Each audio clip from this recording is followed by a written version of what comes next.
any wargame, anytime. Hey folks, welcome to another episode of Any Wargame, Anytime. I'm Buzz, and Dan and I are going to have a chat to you today about a couple of different things. So, how you doing, Dan? I'm doing great. Doing great. Good to be good to be doing some model painting. For me, I've always had to take a few years off model painting because I've had my hands, but my hands are actually doing better and I'm back painting some dwarves. So yeah, I'm enjoying doing some model painting and playing some games when I can. So yeah, I'm doing great. Yeah, cool. I'm actually really enjoying some painting at the moment as well. I've got a nice big backlog of space goblins that I'm painting up and goblin tanks and all the goblin goodness. Oh yeah, an orc. I've never been an orc player, but just I have always enjoyed the aesthetics of orcs. It's just, Yeah, yeah, they're they're great. so fun to paint, and they're usually I've always found them to be the faction, especially in 40k, that takes itself the least seriously. You know, they're kind of taking the air out of themselves, and they're like not that typical serious grim dark. And I just love them. They're so much fun. It's one of those, man. It's like, I think we've said before that orcs for 40k is they're one of those factions that it's so difficult to sort of compete with lore with GW at the very least because like their lore is just so on point. Like, what can you it's like I have a hard time actually imagining serious orcs in a futuristic world because I go back to 40k. Yeah, Yeah, because they're space mushrooms. They're yeah. ill-tempered space mushrooms. So, what did you want to start talking about today? Shall we start with kind of OPR 3.2? I know we've both had a couple of games of it now, and we can kind of share our thoughts. Yeah, yeah, I think so. Um I I like OPR. Like I said before, like I like what they're trying to do and trying to address some things. I don't know how I feel about adding in an extra save where you've got so you can have units that can have like three or four saves. Like you can have a unit that has a putrid save, a regen save, and also a spell resistance save. So that it feels clunky to me to have a unit like roll saves four different saves. Yeah, I don't But think it's necessary. yeah, I'll say it again. I think we talked about this when 3.0 first came out, how I'll still stand by that decision that I would rather rending and poison just not counter regen. You increase the points on regen, right? Just increase it, make it regen X. And then it feels like you can balance all those things out a lot better. But I would say that I think that I now remember we spoke about robot legions as being a problem, and they did really address. I think the robot legions did get some pretty reasonable nerfs that sort of needed to happen. Yeah. Yeah, Uh, there's a whole faction of players out there who are screaming into the void about their robot legions. But you know, as a robot legions player myself, I very much agree with what's happened. And you know, you and I have been on different sides of the rending fence pretty much from the get-go, and I don't think that's really changed. I really love that rending now does what it's, in my mind anyway, supposed to do, which is remove regen. Not remove on a six, not do this, mm, do that, just rending removes regen, bam, straight up. And you know, that's kind of balanced off against the introduction of army specific rules. So your robot legions have got their reanimation protocols or whatever their a name for it is, repair protocol. I think mhm. Yeah. I'd have to look it up. And you know, that's something that they get because rending has been made chunkier, but at the same time, you're now looking at army specific rules, and I think that is a slippery slope. Yeah, I mean, well, I think I will say like 3.2 overall, it's an improvement. Maybe they didn't improve things the way I would want to, but I think it's definitely an improvement. And so I will give them, I think overall the stuff in 3.2 is pretty solid. The balance validation is so big. Like I love that first of all, they've gotten their own armies balance validated and they've applied that to the community work. And I think that's really important as a person that's a big custom army creator and loving those. I actually want that to go further in that direction. I love that that's part of community army building now. It's just built into it. Yeah, I love So that. I've always been a yeah. huge fan of the Army Forge and everything that they've done to try and make it as accessible to the community to use and play with as possible. I think Mhm. I think Belvel's nothing but a good thing. Yeah. So I'm looking forward. Me and you, we're going to be doing some two custom armies against each other. And Yes, we are. And yeah. my list as it currently stands is from my personal army book that I have not gone through and Belvelled yet, so it'll be interesting. It'll be interesting to see what's unbalanced there. Yeah. No. 3.2, like I said, really solid. I think it's a great way to prepare the year. And I would always say this, like OPR, they're coming out with another balance slate every quarter. That feels pretty good. Especially it's probably going to be more drastic these first couple, and then probably start to get more streamlined, right? So I'm okay with more bolder changes up front, right? Hey, let's try some stuff, and I love that. Let's try this thing. Let's try, like I said, let's try these custom rules and see how Yeah. they go. So I have quite the opposite view. It's funny how much stuff you and I have opposite views on. I'm really quite very unsure about this whole quarterly update thing. I think a lot of our criticism of other war games is how hard it is to keep up with and how often things change and how the meta changes. And one of the things that I've always enjoyed about OPR is that it doesn't have one. Like Mhm. the lists are what they are, and they might get a huge update every now and then. But I think continuously tweaking it is a step in absolutely the wrong direction. So I'm Hmm. very interested to see how that plays out. I hope I'm wrong, but Well, and that's the great thing about, me, you, and Sam basically all have different opinions. We sort of actually started this podcast because we just disagree on so much.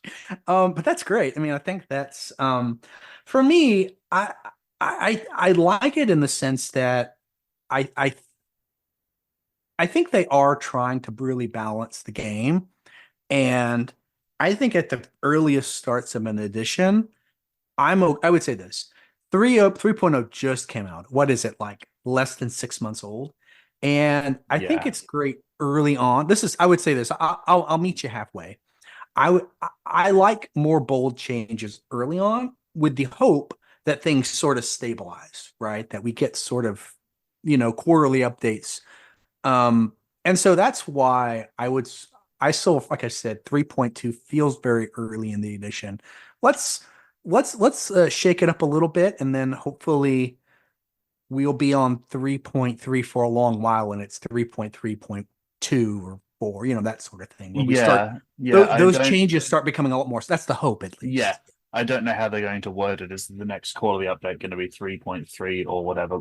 And I can absolutely meet you halfway that I don't mind some drastic changes at the start of this edition to get it tweaked. But what I don't want to see is continual tweaking. Mhm. Do your big changes now. Do you know, your army specific rules and change this and change that. But Mhm.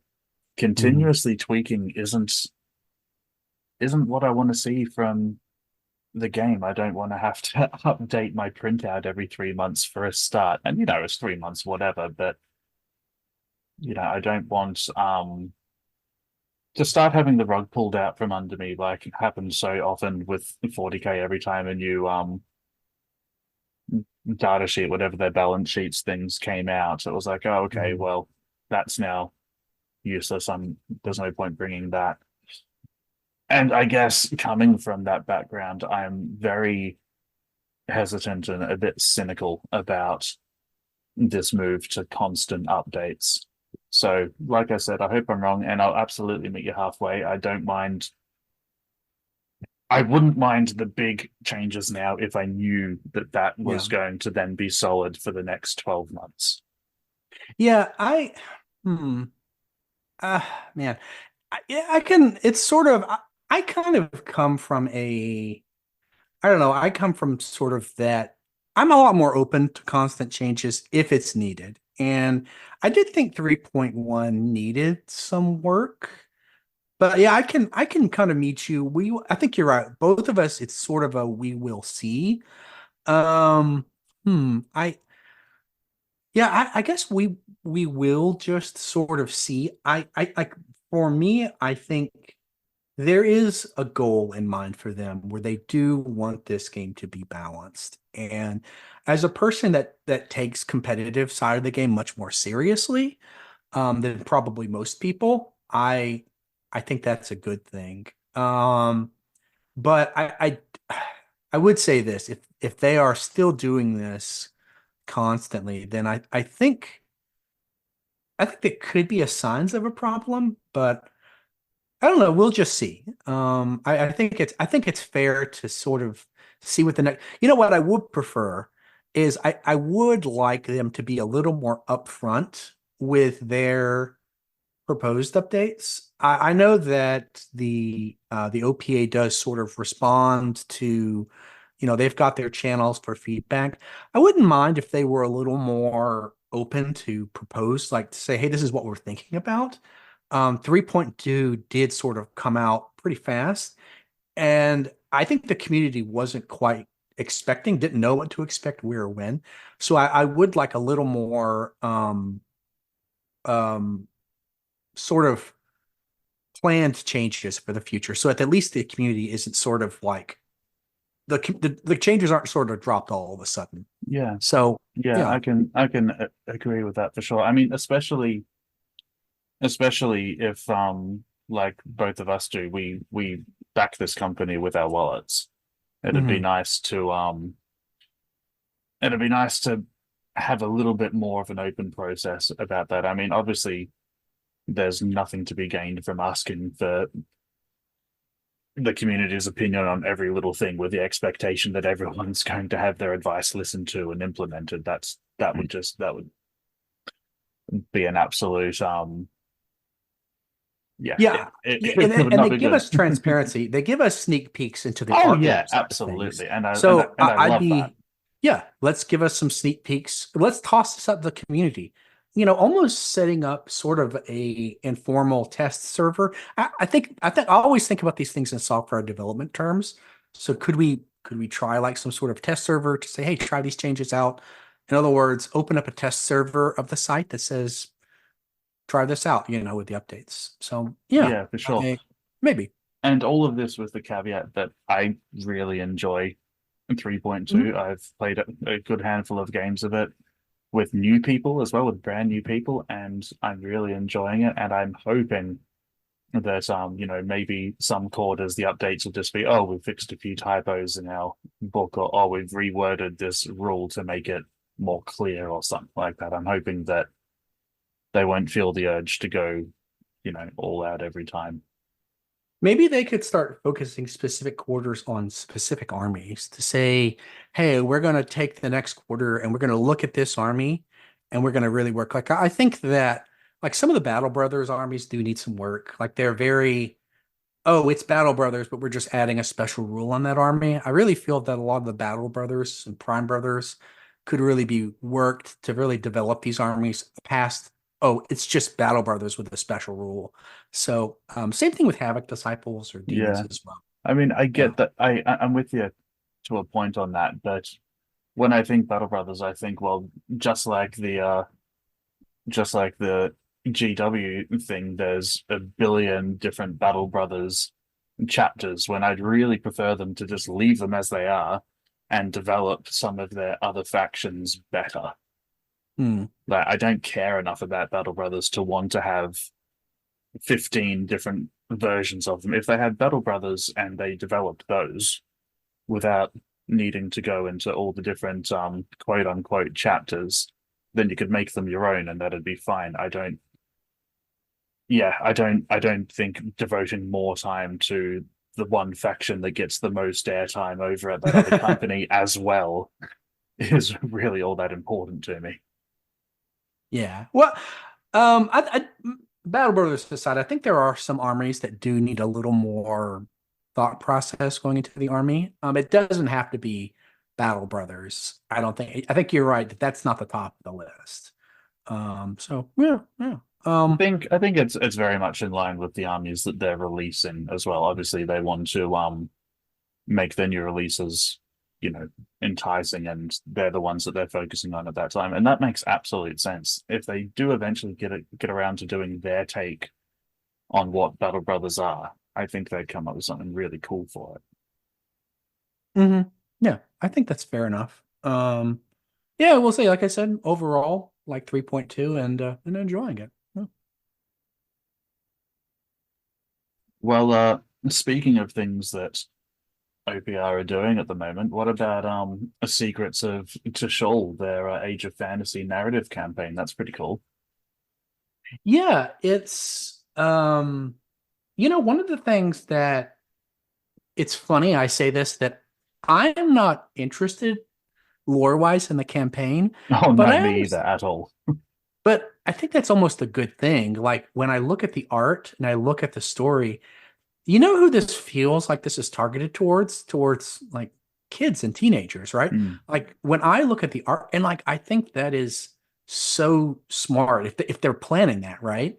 That what a OPR isn't, I don't need to be catered to regarding lore, right? I'm an old grizzled GW lore guy, but I love that their lore is very accessible to kids. Like I feel I could show the secrets of Tashal's look and story to my daughter, and I wouldn't feel uncomfortable, right? It's like I No, wouldn't, that that yeah. that kind of lead character for the hmm the lizard people, saurians, whatever they're called. Like he's cute as a button, and he looks hmm he looks very kind of cartoonish in a non-disparaging way. Yeah. And And what a great way to reach out to, and I don't think this is just this one. OPR has sort of always made a point, especially when it comes to, like, even their female characters. They're not it's like these female characters are solid looking. They look like warriors, but they aren't, there's something that you can show your kids and show your family and feel comfortable, which is a really great thing. As a yeah, person that has a daughter, I'd yeah, love the idea to be able to show my daughter some figures and not have her look at me, a wrong way. So I yeah, think that's really great. Like, and I think that OPR, the simple rule system, they are trying to reach out to, like I said, kids, young teenagers as well. I yeah. think it's really smart. I know that they've got a Kickstarter, but I think It's a it's bit like a it's doing. Kickstarter. It's like a thing. It's a some sort of campaign through My Mini Factory, and they've raised Mhm, tens of thousands of dollars already. They raised like over 40,000 in the first day or two or something like that. mhm. And so people are jumping on board, and they should. Like I jumped on the lowest tier just so I could get a copy of the campaign book, even if I never play it. Mhm. It's really cool to have that lore. And yeah, it's great for introducing new players to the world and to the game. Yeah, I feel that you could bring this to a local game store and get the models painted and get the lore through and have like a 10 or 11-year-old there with their parents playing through and just a dad and a kid playing together and just having fun, right? And I think that's such a great thing. As a person who's older, I do enjoy some of the more mature lore in 40K regarding just the dark world. Mm. But I don't know if I necessarily want to be like, "Hey, little daughter, check out this really awesome world." And like, well, That's gonna so that's gonna rip someone's head off. Well, yeah. I'm very much looking forward to the grimdark future narrative campaign that was hinted at in the live stream last month that's going to come out later in the year after they do this one. Yeah, I think that I myself have never been a big person into like I don't play one page rule because of the lore. I just I think it's fine, but I do know that people do care about the lore, and for those people, I think it's good. It's good that it sort of helps them get involved in the world, and I think that their Lizardman and Saurian host lore are is much the Saurian host lore I think is better developed than some of the other factions, so I do like it.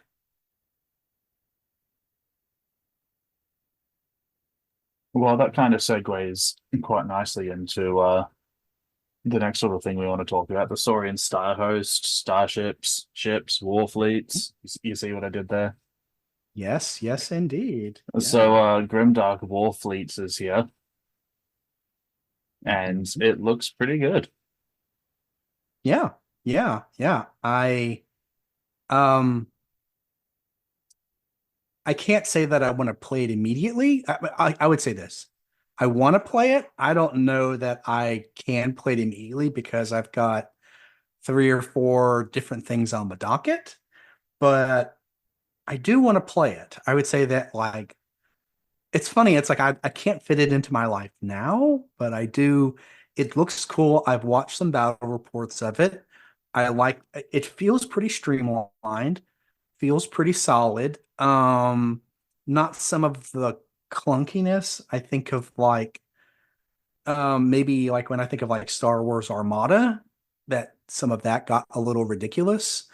If you've ever seen an Armada game, or tried to have someone teach you, which I did, it's overwhelming. It's So I do, overwhelming just to watch one of those games. Like yeah, I play a bit of X-Wing, and I thought, oh yeah, I'll watch Armada. It's got to be the same kind of ilk, surely. But no, I was lost. yeah, yeah. And so I do like that they have found a good balance. Um, so I'm looking forward to playing it. I'm getting into like 6 mil. I would love for them to come out. And have they talked about it? I felt like there's been a rumbling about them bringing out like an epic scale. Yeah, there's been rumblings for a long time, and the official line is just there are rumblings. It's not our focus. Don't hold your breath, but there are rumblings. Yeah, yeah. Um, I know I'm getting into epic independently, and I would love to jump on that. But with that, I think that I do think that it is a relatively inexpensive game to get into for Starfleets. So I may try and fit it in, honestly. Like, I really, One Page has a lot going on, and a lot of it's really great. And I do want to fit that in. If I can, like they've done so much work on it, right? I remember when Starfleets was just what PDFs of like how many factions? Was it like five or six or so? Very Yeah, generic. and they were very generic factions. They hadn't they've only just now kind of tied it properly to the Grimdark Future universe. And I'm very much in the same boat as you. I want to play it. I'm looking forward to playing it. It is not in my top three priorities at the moment because I am playing Grimdark. I'm finally starting to get a few players and making somewhat of a scene where I am after Mhm. trying for so long to make some inroads. So I'm really pushing Grimdark. Like you, I'm I've discovered the joys of 6 mil scale epic. So Mhm. that's very much where I'm at as well. And I'm gonna print off a couple of fleets so I can make a couple of lists and play some Grimdark war fleets. It's going to happen, but it's something I'm looking forward to doing, not something I'm going to do straight away because there's just other stuff going on. Yeah, I do want to fit it in. I think it's sort of with me though, with Ulra as a rank and flank person, I'm I am going to be focusing some on the OPR regiments as just I think that rank and flank is going to be a big thing this next year. And what a great opportunity to, if there's ever a time when interest is hot, to sort of start. This is the way I always think about it. Start introducing your friends to regiments so that by the end of the year, when they're basically sick of the old world, when they're sick of the meta, they'll have that little bug, right? That'll be like, hey, come play a much more streamlined, simplistic game um, that that I think is probably in the end going to be better than probably Old World. I'm going to play Old World, but I don't know that I'd want to go to tournaments with Old World. So Yeah. that's something as well to talk. Like, I I would love them if I would love them to focus on regiments. What a time to get your name out there. Um, Yeah, get regiments out there than now. I think they'd be dropping the ball to miss this opportunity to catch people who are going to get into the rank and flank hobby, kind of maybe even brand new to old world, and maybe get disillusioned and be like, oh, what else is there around? Or have people who are like, oh, well, I also play Age of Fantasy or I play Grimdark and they also do a regiments version and let's give that a go. Like Mhm. I think it'd be a bad business decision to not try and capitalize on that in some way, shape, or form, because there are going to be new people. There is going to be an influx into Rank and Flank this year purely because of the old world. I am not personally going to touch old world because I don't we've covered this on the GW episode. I don't give Games Workshop money anymore. I'm okay playing Epic because it's a fan made Mhm. thing these days. I'm okay playing Necromunda because it's old school and the new version's its own thing. But yeah, I'm okay playing fantasy. I love the idea that one day I will go back and play some 8th edition fantasy, but I'm not going to play New World. And Yeah, I hope everyone who does play it enjoys it and that they actually do a good job. I don't want anything to fail. I just am well aware of the track record of things like this and for that particular company. yeah. I think that we're in that honeymoon phase with Old World. People are playing, but what I think that OPR, you really put some effort into regiments, tighten up some of the armies this year. And I think that by the end of the year, especially once it's been that first year of tournament scenes, I think that people are going to be sick of Old World. Like I know I've looked at the rules already. I've been tinkering around with the armies. I've been checking some battle reports out, and I would say this: I've seen this song and dance before, and I know how it ends. And it ends with just a whole bunch of mages and heroes running around on dragons, and you basically 99% of your army is useless, and it's just that. And Um, expensive. yeah, yeah. So, um, like I said, I think you're right. I think that they take this year, you sort of concede this year to the old world, get your stuff ready. And I think that we're going to start seeing the cracks in the old world beginning Yeah. the end of this year. Yeah. I And mean, if I'm going to enjoy it from a pure fun perspective, right? I'm not going to yeah, go to cool. tournaments. Yeah, And yeah. if OPR's on the ball, they'll make sure that when that exodus, that inevitable exodus away from Old World happens, it comes towards regiments and away from Kings of War. Hmm. Yeah. Kings of War, and that's Kings of War is just in we talked about this, me and Sam. It's just in a real odd spot. I don't think that Mantic knows exactly what they're trying to do. Are they trying to be the alternative? Are they trying to be their own specialty game? What exactly? Yeah, so I you know, we will see with that, but I think that Regiments is closer to Old World than Kings of War is. So maybe a better fit.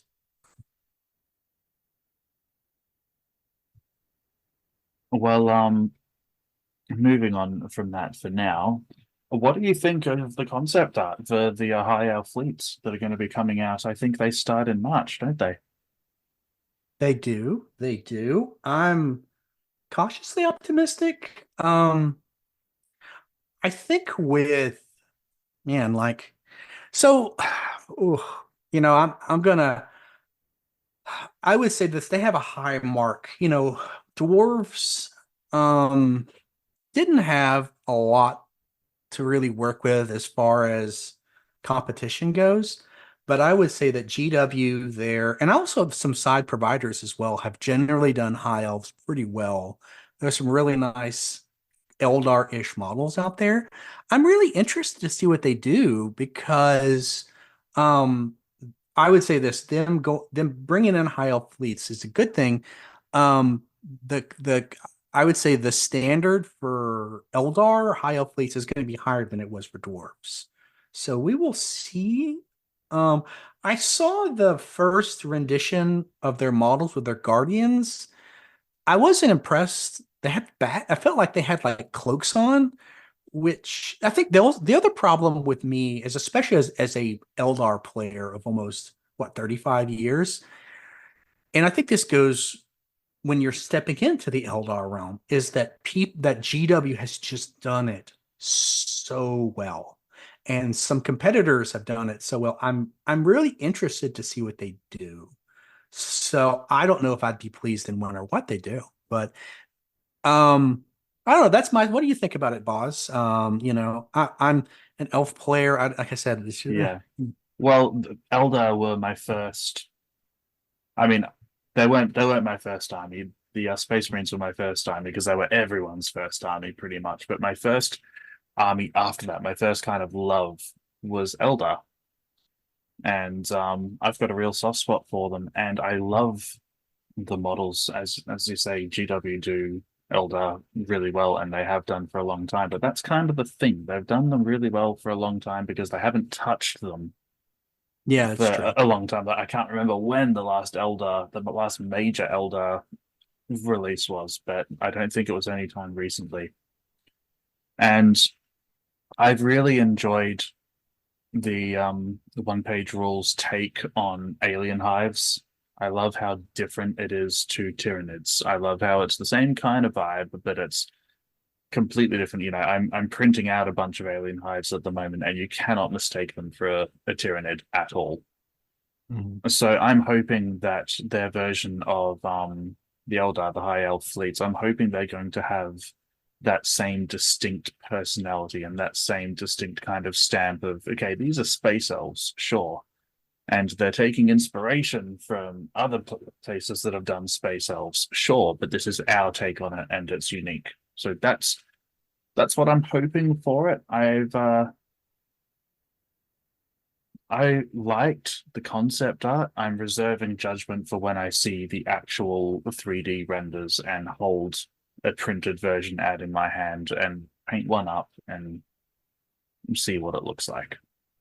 Yeah, I'm definitely holding judgment. I would, as a high elf fleet player, I would, and this is going back to dwarves. I think they could have done more with dwarf fleets. I really would like them to branch out, like whenever they make a take on an army, to just really branch out and sort of branch out beyond what the GW models are doing Yeah, and sort of branch out. Like I felt that with the dwarf guilds were good, but I felt the army was a little too conservative. Like I really felt they could have done more. yeah. I gotta Um, tell you, I was bored with their dwarves after the first release. I was like, oh, we got 6 months of these.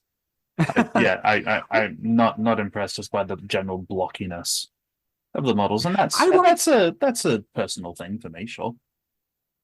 I like the dwarf models. What I didn't, I thought the army list itself could have been more flavorful. Like one of the things Yeah, that really stood out to me in the dwarf list, there is no longbeards, there's no veterans. And like as a dwarf player in fantasy of 30 something years, the fact that they had an opportunity to bring in dwarfs and didn't sort of add the dwarfy, the old, like I go back to Longbeards. yeah, Longbeards are supposed to be under the dwarf army. It's like you are supposed absolutely. to have these old codgers who are just like, what are you young beardlings doing? You're like, that is like, and like I really felt they could have brought that into their army list, give a veteran upgrade. Like I feel like they can like I think that one page rules, and I'd love them to do it with high elf fleets. Like really push the army beyond what, because you're right, it's a stale army from GW's perspective. They haven't really updated the model line. I would love it if they pushed this, push the army list, push the model line. Hey, support the existing Eldar, that's fine, but really try to push this army. So yeah, we'll see, and I so yeah, I would, if anything, what they did with dwarves, I'd like them to push the boundaries more and give us Yeah. some long beards for dwarf Yeah. guilds. I mean, I'm sure someone's made them in a community book, but it would have been nice for that fundamental part of dwarf lore in general to Yeah, have been included. It was kind of an oversight that it wasn't. And my pet peeve with their dwarf models was really truly that they were kind of they were kind of OPR's version of Leagues of Votan, and I really wanted OPR's you version want of squats, squats. Yes, yes, I squats. want all Yeah, the squats. I And like. Yeah, I personally didn't get what I wanted, and squats, and I know exactly what you mean. I like GW's retaking of Leagues of Votan. I think that squats were like they were basically orcs. They were the dwarf quirkiness of that. And I know exactly what you mean coming as seeing those models. But I do that, but that's also why I like the new dwarf models. So yeah, it's just all aesthetics, and that's the great thing about yeah, and you know. it's all very personal. Like we get Mhm. attached to the models we get attached to, and ambivalent about the ones we don't care about, and that's why they make different ranges. Yeah, I think it goes back to sort of their lore. Their lore, from what I've read in Grimdark, is still a little in the generic phase. Yeah, There's not a lot of personality. And I think with dwarves, like I I know this will happen with time. I'm not worried where the lore will develop the races further. What I would suggest for OPR, don't don't shy away from maybe taking some things from GW. Like GW stole dwarves from Tolkien, right? So just lean into the dwarfiness, right? Lean into the old codgers and the old, like it's just, it's cool. It's cool. yeah. So I was talking about printing some alien hives, but you've been printing some stuff as well, haven't you? What have you been printing? Yeah, well, I'm actually working on my Inquisition army. And it's a custom army from Knight Brothers, where I take Knight Brothers and I combine them with Inquisition. And I'm actually using some Blessed Sisters as some of my Inquisition. In fact, we're going to be playing a tabletop simulator game. But yeah, I think I kind of segued in before. I love that. Um, I love that OPR can make really solid looking female models without having to but it's also stuff that I can show my daughter. And I think that's great. And they're realistic too.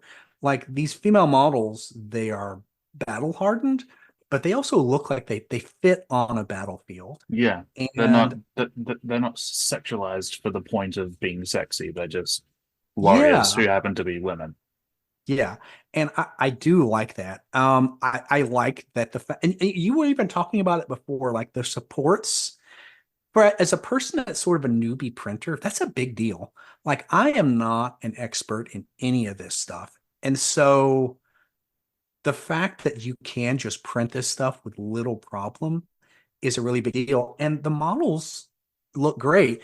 It's one of those things that is really the difference maker in a lot of STLs that you get out there. So I'm looking forward to I'm working on some dwarfs right now for getting them up. But afterwards I'll be painting up some Night Brothers. I'll be painting up some Blessed Sisters that I'll be using as Inquisition. So Yeah, um very cool. it's Yeah, it's a great, yeah, it's a great time to be into gaming, I think I don't know where this year is going to end up, but I think if OPR plays their cards right, especially with regiments, I think that it really could explode this year. I think that um, I think this could definitely be a foundational year where maybe a year, maybe two, but I don't think that this honeymoon period will last that long for Old World. Especially after a few tournaments go in and a few net decks start popping up.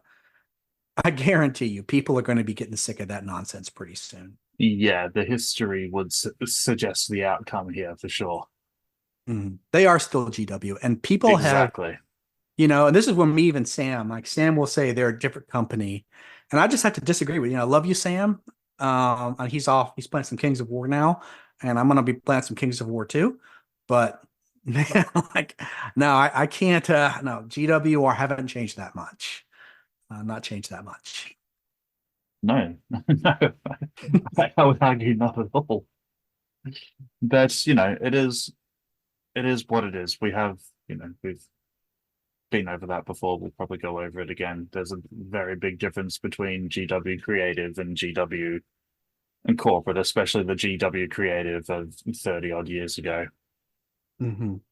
Yeah, I mean, we're a bunch of old codgers. We're always going to think it was better when we were young. Well, I don't think that's the case. I think that GW lore, like that old school GW, does hold up to time, Oh yeah. and yeah, I mean, like I do think it's better than, not that GW can't improve, um, but we'll see. I know that we're going to be having a little preview. We're going to be doing some testing on some Universal Battles. We're going to be getting the creator of Universal Battles on the podcast, Yes. who's a super cool guy. And by the way, if you're in rank and flank, whether it's regiments, Kings of War, Old World, Universal Battles, I think is going to be a real key tool for you, to do some prepping, to do some army list testing, to play friends online. So I think that's going to be up in our next episode, after this one. If not, if you haven't checked out Universal Battles 2, check it out. And if not, check out our episode and you'll get a little bit from the owner. Cool. Well, so it's really good to be sinking our teeth back into chatting about these things and just kind of pulling it apart and back and forthing. It's really interesting to see the state of where things are now in kind of wargaming in general and rank and flank in particular, and kind of where that's going to go over the year, because there's no getting around it. The big player at the moment has got to be the big company. So it'll be really cool to see how that unfolds and how much these predictions of ours are going to hold water in the end. I'm pretty confident that it's going to fall in a heap within a couple of years, because come on. They're hey, no. They are a new company. It's a new company. I'm sorry, Sam. We shouldn't heap it on you when you're not here to defend yourself. But you are absolutely wrong. Well, he can come on, and we can be wrong. I would say it's good to be back in the saddle. We all took a hiatus with the holidays and stuff, so it's definitely great to be back.